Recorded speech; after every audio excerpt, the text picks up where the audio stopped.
The first thing is DC Films taps Chantal Myung for key production role. She is basically going to be the Kevin Feige of this universe, and she will report to Walter Hamada, who was named the guy in charge of DC Film Group back in January. It's funny that you say that she'll be the Kevin Feige when actually I think it's closer to a Paramount thing, which is all of these people who come in to run the DC film universe should be more akin to red shirts. Yeah. The next bit, Chris Samnee to leave Marvel with Captain America number 700. Almost did a Freudian slip of Captain Marvel number 700. The big thing on this is he has been working with Marvel for 10 years. He will look to pursue other opportunities, though he didn't say whether that would include work for hire or creator-owned work. He said something. He's got a project that he's super excited about, yeah. And people are kind of thinking, does super relate to? Could he possibly be going over to DC to work with Bendis on the Superman title? Yeah, and that's a stretch, but it's And honestly, I look at this, and he is one of those guys over at Marvel that I love his art style because it is not the boilerplate like looking like everyone else's art style. He is over there. He's worked a lot with Mark Waid, Matthew Wilson, and Joe Carmananga. Mangana. I'm sorry, that dude's last name. Whatever. He's done 2 volumes of Daredevil beginning in 2012. He's won an Eisner Award in 2013 for best penciler / inker, and he's also did the Black Widow series back in 2016 that he co-wrote with Mark Waid. Yeah, he's definitely. I mean, over that 10 years, he's established himself as a very big name in the comics industry, and it's a loss for Marvel to. Yeah. Now there's a lot of back and forth. These people spin out their contracts and go to the work for someplace else or do their own creator-owned stuff for a while, and then they wind up coming back eventually, usually, and it's fine. You know, it's not a huge industry, so it's okay to kind of like jump back and forth to find your best career and best pursuits and try out new characters that you wouldn't get to work on otherwise. Yeah.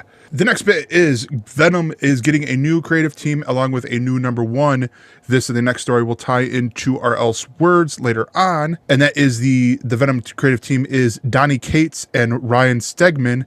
Donny Cates worked on God Country, Doctor Strange, Thanos, and Ryan Stegman worked on Amazing Spider-Man, Renew Your Vows, Uncanny Avengers. And this is Eddie Brock coming back and, you know, just more Venom goodness here.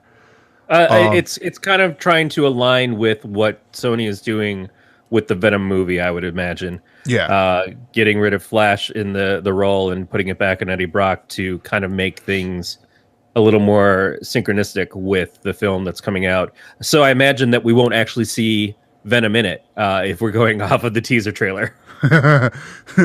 Yes. And then the final bit of news is Marvel's 2018 Fresh Start, which we will be talking about in the else words, will include a new Avengers number 1 by Jason Aaron and Ed McGuinness, which will focus in on 2 teams.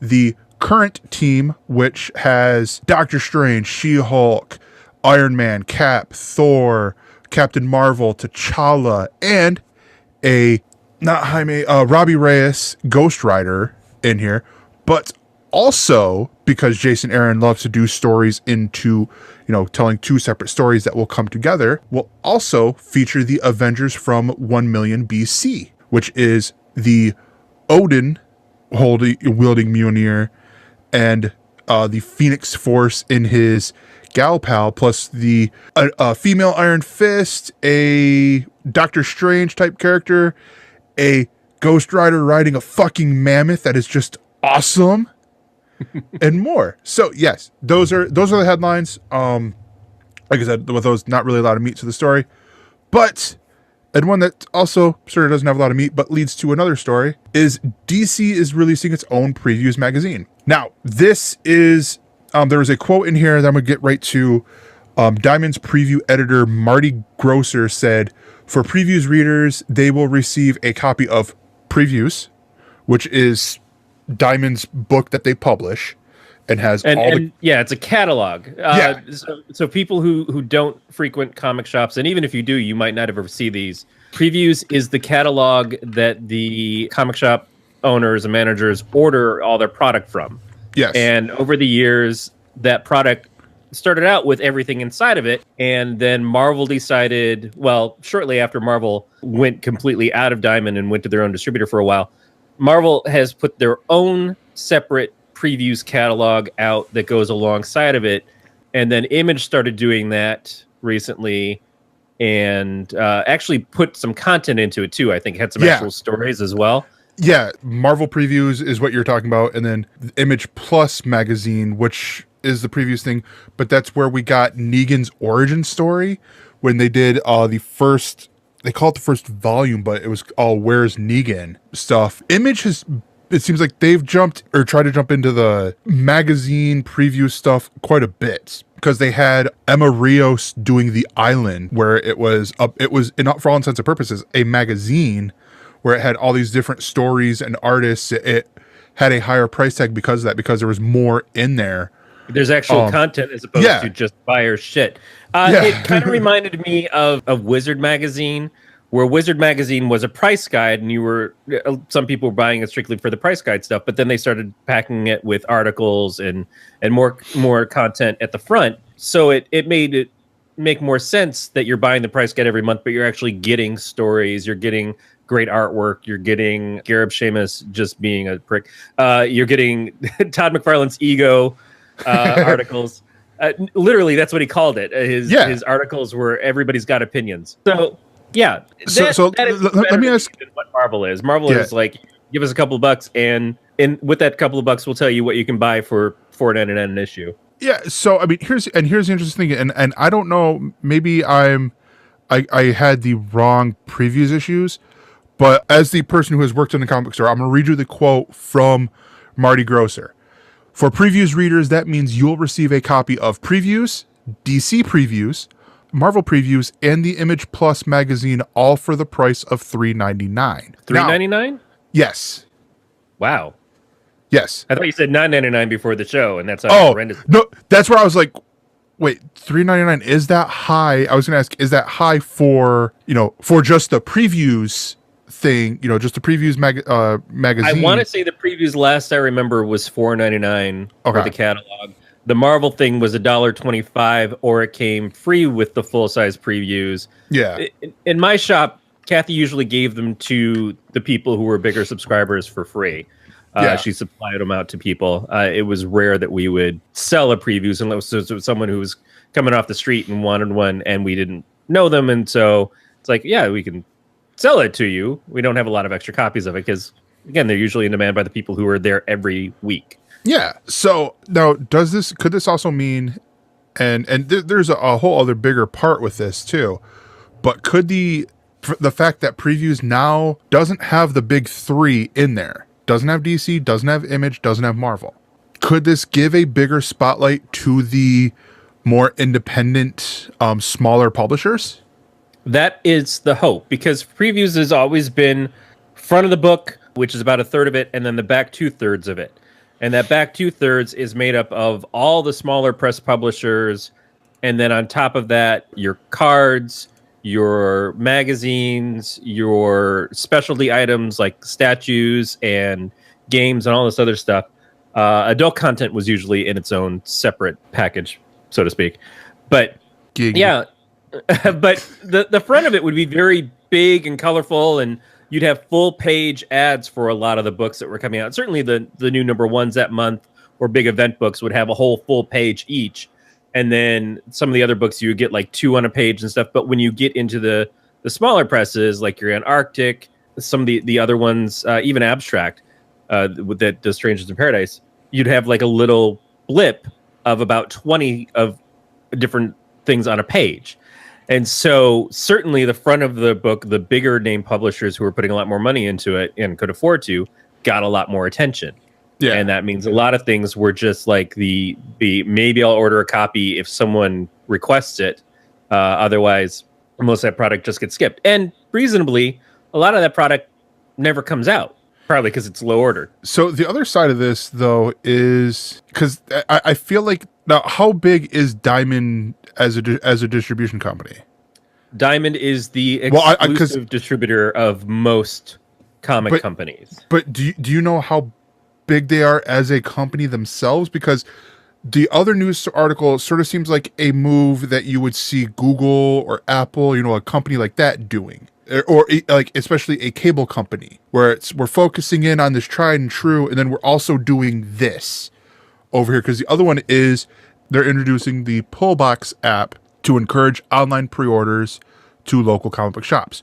Great thing. I'm not knocking it. It just seems weird with DC doing their previews, Marvel's separated out. You now have 4 preview things all for $3.99. To then do Pullbox, which is all digital. It seems like they're almost doing like the New York Times, where it's like, okay, we still have our print media stuff, but we're also going to do the digital side of things here. Well, for the print here's media. The thing: is that the catalog is not a collectible.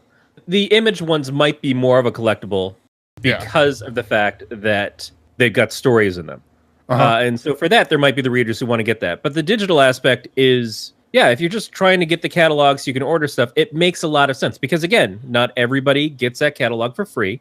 And it's not really a sales strength. For $3.99 to get that much stuff printed up, they're losing money on it. They're absolutely losing money on it. The retailers are probably losing money on it because they really have to subsidize all of that. They're thick. Now 4 books. The Marvel, DC, and Image ones are thin comparatively, but that regular previews catalog is pretty thick. So that's a lot of weight for shipping to be added every month. Yeah.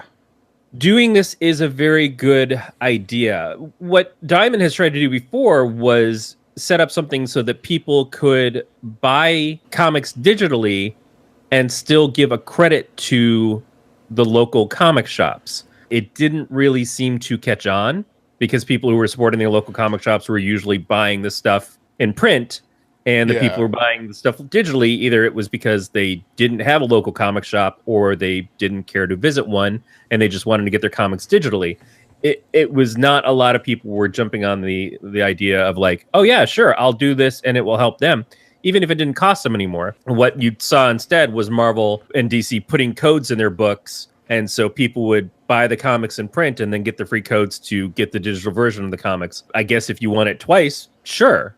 But it still required you to go buy a book for $2.99 or $3.99 in the store, or buy a book digitally for $2.99 or $3.99 and just not get the printed copy, which is kind of a horrendous deal for people who are buying digital. This seems like a smarter move because it's encouraging people, 1, to use their local comic shop, and 2, to know what's coming up so they can tell their shop without having to bring in this long paper list every month for them to have to go through. I remember doing this all the time. Hey, I want this book and I want to have it pulled for me, essentially. It gives shops more of an idea as to what books they can actually sell to their regular customers.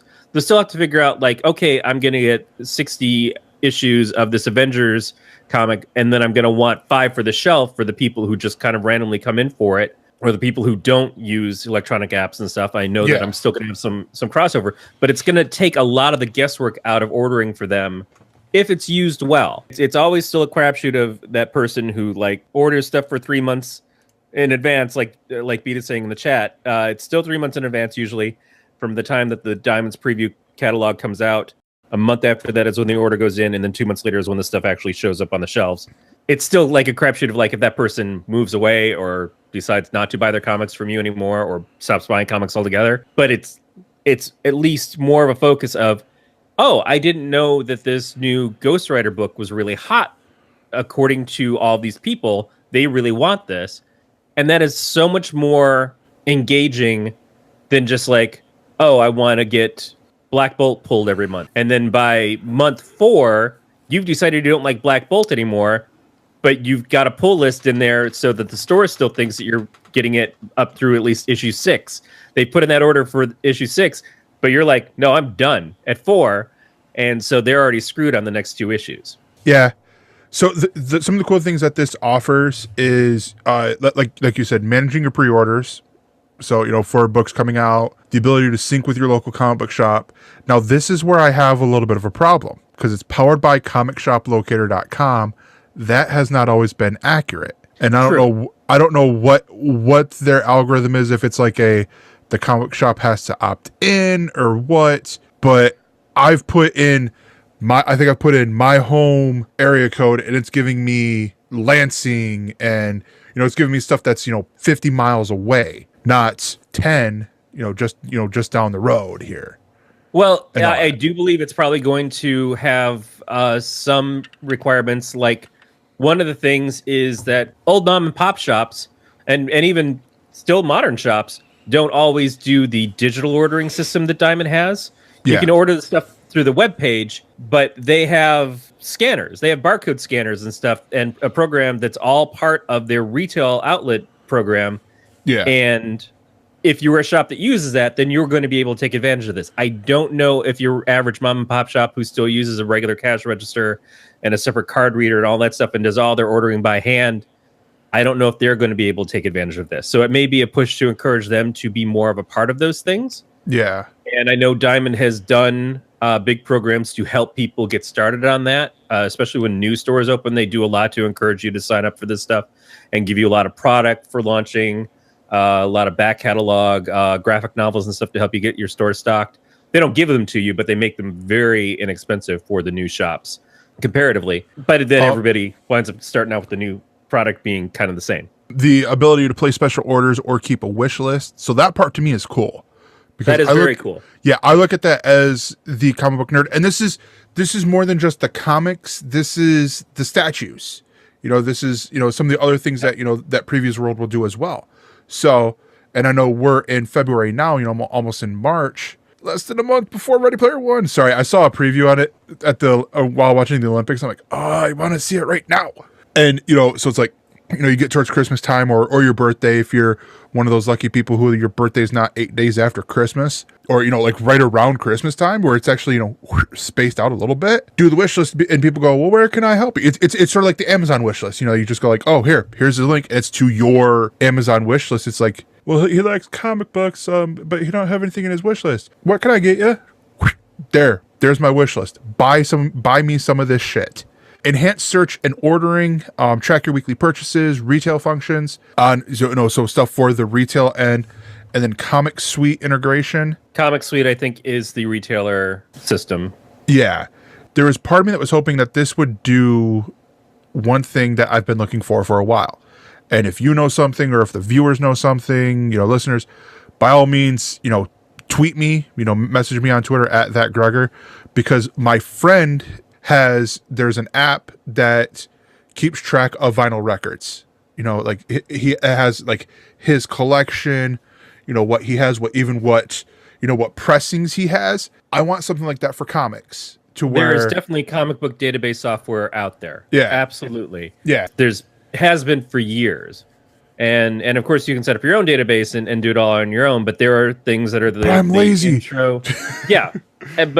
But it is going to be a lot of work to start doing it. Now, your comic collection isn't huge yet, so it could be easier to make that point today than, say, maybe a year from now. But yeah, comic database software has existed since the 90s, at least. Or at least is it an app on Android or iOS? I don't know if I would imagine they probably have gone to an app at this point, but I haven't looked into it. It's not something that I've been missing in my life. Although there are definitely times when I open up an old comic box, I'm like, oh shit, I didn't know I had that. Or I look forever for something that I had at one point and probably gave away. So yeah, that certainly exists. And that's another thing too, though, is you're talking about an app, you're talking about something on your phone. Another thing that I remember happening all the time with subscribers is, oh, I made my new pull list. I forgot to bring it in this week. I'll bring it in next week. And the amount of times that they forget it at home, or they've lost it, or it's like they come in, they scribble stuff off and restart up. This will eliminate that as well. It will make it a lot cleaner, a lot more relevant. The only part still, though, is they have to make the changes, and then it takes a couple months for the changes to implement. Yeah, which is fine when they're adding something, but if you're the retailer and they're canceling something and you've already put in those orders, it's tough. It's always tough. At some point, this stuff will hopefully streamline to be faster, but it's never going to be super fast because Marvel's always going to have to print to order, and that takes time. So it's still a ways away. I really like this. I like what this software is talking about. And actually, like I mentioned before the show, I don't know if I mentioned it here, but when I went to get my comic books, while I was being rung up, a person had called the comic book store and asked Tim, the owner, what about this? I'm pretty sure he was talking about this, and Tim was actually explaining a lot of the back end stuff. And I'm like, dude, wait, what were you talking about? And now I'm like, he was talking about that. Our next bit of news is that, and again, it's weird. We got like short story partnered with a bigger story, and then, short story partnered with another short story, but offers more here. Joss Whedon has exited the Batgirl movie, and I believe is going to write the Buffy comic. Is going from this to writing the next season of the Buffy comic book. And with this, we have Roxane Gay offering to write the Batgirl movie, the live action Batgirl film. She wrote it. Yeah. Let's hone in on that a little bit. Yeah. So it gets announced Joss Whedon has said that he has struggled to come up with a script for the Batgirl movie that was announced sometime last year, that it hasn't really rung for him, and there are thoughts that maybe he doesn't want to work with the DC film universe anymore because the reception of Justice League, which was part him, part Zack, was not great. Or maybe he just feels like writing another female character at this point in time isn't where his headspace is for many different reasons in the fandom. But going back to Buffy, which is his own property, kind of goes against that part of it at least. Whatever the case is I can definitely understand, and I appreciate someone who says, hey, I thought I could write this, and turns out, no. I just can't make the dots connect. I don't want to give you a half-assed movie just because it'll have my name on it. I'd rather give you something good.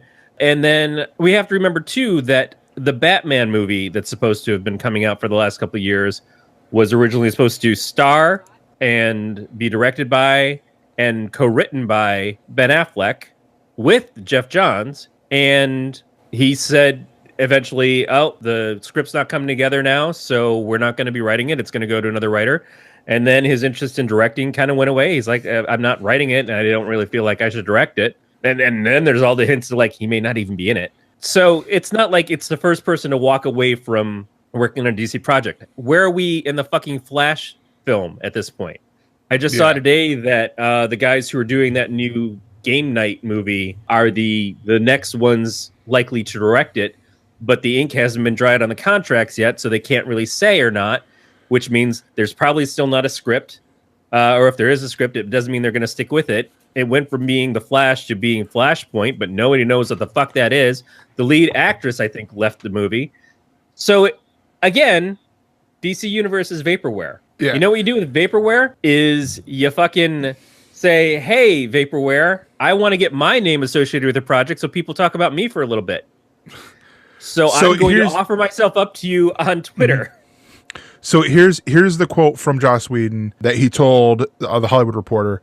Batgirl is such an exciting project, and Warner Brothers DC such collaborative and supportive partners that it took me months to realize I didn't have a story. And then he later said about Jeff Johns and Warner Brothers Pictures Group President Toby Emmerich, I'm grateful to Jeff and Toby and everyone who was welcoming when I arrived and so understanding when I, is there a sexier word for failed? I look at this, I think honestly, it's more of a, like, I could believe him, like he didn't really have a story that he wanted to tell. And I think it could be, something more like you're saying, that he feels like the stories that he wants to tell don't fit in with the universe that they're setting up. Yeah, I kind of feel like that could very much be it. Because remember, Joss Whedon was associated with writing Wonder Woman at one point. Yeah. And was, like, people were really excited about Joss doing Wonder Woman back in the day. And then they just couldn't make it work. Like, his ideas didn't seem to be working in the producers' minds or whatever.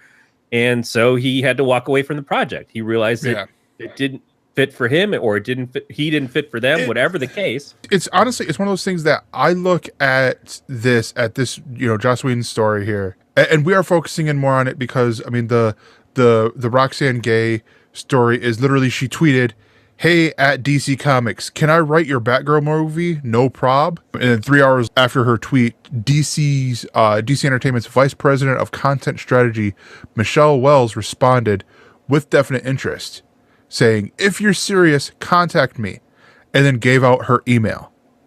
Gave out her work email, which to me is like, okay, cool. Now, Roxane Gay is mostly a prose writer. She writes books and stuff, but she did work, as I understand it, on one of the Wakanda titles at Marvel recently. Black Panther, World of Wakanda, I believe, or something like that. But yeah, I mean, it's... And I want to be clear, I was being facetious about, if you want to get your name out there to get people to talk about you and stuff, is like, go hit up these people on Twitter. I'm not saying that's actually what she was intending. She probably was very much like, yeah, I'll fucking take a shot in the dark and see if they're willing to talk to me about this, but I don't know who to speak to, so let me just put it into the ether and see what happens. And maybe this is her dream project, and it's just going to be this lightning striking to allow that. I don't want to insult her at all. But I do think it's funny because this is not how Twitter works in our minds. Like, this is a weird way to go and get a job. But what's funny is, like, everybody who's ever written for comics always kind of says the same sort of thing, which is, I could tell you how I broke into comics, but it won't work for you now. Because once you've snuck into that pathway, the door slams shut behind you and other people can't get in that way because everybody's prone and privy to it. And we all think, oh, yeah, well, I'm going to do what Mark Waid did to get in, or I'm going to do what Brian Bendis did to get in. It's like, no, the real way to get into comics is to make comics and then have comics to show these companies so they know that you can do the fucking work. Yeah, there are people who get lucky, but lucky is just that. It's a one-time thing. It's not like, oh, wow, we found this new fucking way to get from here to Spain. It's just this fucking tide pool that you slip into and suddenly you shoot through this dimensional doorway and pop out the other side with a fucking mermaid legs. Maybe once, but the rest of you people are just going to fucking drown. Again, looking at here and on to fill in on the rest of her work, the Black Panther World of Wakanda book she worked on. She's also, a few weeks ago, announced that she's working on her own creator-owned comic book title. So, I mean, it's... But you're absolutely right on the whole going on Twitter thing, because it reminds me of one of the... And I admit I don't post a lot on Twitter, mainly because, one, I have too strong of a filter from my head to either my mouth or my thumbs. Now, granted, there are times when that is lax. I'm pretty sure I'd probably be one of them talkative drunks. I've never been drunk, so I don't know. But the one time I just complained about something was about Comcast. And sure enough, one of their people, first I thought it was a robot, but it was actually like a person, responded back and and they started private messaging me stuff. And I'm like, this is awesome. It immediately made me think better things of Comcast, because they have a person who it's their job to just sit on Twitter and look at the hash, the @Comcast feed, and then come back with their own thing of, hi, how can I help? Have you tried this? And I go, yes, I've tried all that stuff and nothing is working. And then like, all right, well, I'm gonna message you privately so we can, so I can get some of your information here so I can, do your account. That's what this seems like to me. It's like, is DC gonna tell her to reset her router here in a minute? But it's just so funny because we don't hear stories about people getting jobs through Twitter. We hear people losing their fucking jobs through Twitter. It's like, hey, I just made a semi-racist joke while I'm on this plane. Hope I'm not fired when I get off of it in another country. Yeah. Bitch, you'd be fired. Yeah, I mean, it's true. But I don't know. I mean, we'll see. I've read her work on World of Wakanda. I enjoyed it. So, and I haven't read her books, but then again, I've got 3-4 books that I've purchased in the past couple of months because I'm like, ooh, I'll buy that book, including Andy Weir's Artemis, and I have not opened them at all. There's actually, I think Artemis and the other one are sitting on my bookshelf back here. So it's one of those, like, I ain't got time to read, especially a book that don't have pictures. a book that doesn't have the word comic before it. The thing also is, with the success of Wonder Woman, it would kind of be in DC's interest to say, yeah, let's try to focus on female creators for our female-led movies right now. It worked. This one, Wonder Woman worked in a way that the rest of the DC film universe in this incarnation has not. Black Panther, which we'll talk about in a little bit, works in having a person of color make the movie about characters of color. So far, this is a pretty smart strategy, and no, it doesn't mean that men can't direct movies about women or women can't direct movies about men. It's never that. It's just, at this point in time, getting somebody who has a really good handle on that voice, and certainly underserved in filmmaking in general. There are not enough women directors. There are not enough women as writers in Hollywood. So getting more of that out there seems very refreshing and encouraging. Yeah. And so, yeah, when a established writer says she's interested in writing your female character, when an established male writer said he couldn't do it, seems like a smart move to at least have a meeting with that person. Yeah. Yeah. And B is agreeing with you on the Black Panther thing, and he's also saying kind of Black Lightning. But the Black Lightning thing, honestly, that seems like Greg Berlanti saw what was being done with the other producer and is like, all right, I'm going to attach my name on here so that other people will actually, take a look at this too. For more on this Galactic Network podcast, go to gncast.com. That's GNCASTS.com.